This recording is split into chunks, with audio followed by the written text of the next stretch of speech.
нас есть федеральный закон о бесплатной юридической помощи, там 27 категорий. В соответствии с законом Чувашской Республики о бесплатной юридической помощи на территории Чувашской Республики у нас расширена категория до 44 категорий граждан. И в количественном выражении это составляет более 300 тысяч человек, жителей Чувашской Республики, которые потенциально могут получить квалифицированную бесплатную юридическую помощь.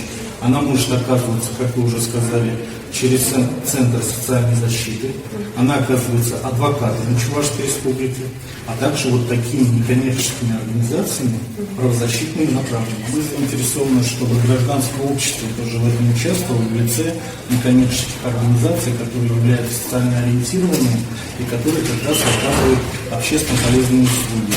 Вот в этом случае по указанию бесплатной помощи именно тем гражданам, которые наиболее в этом нуждаются.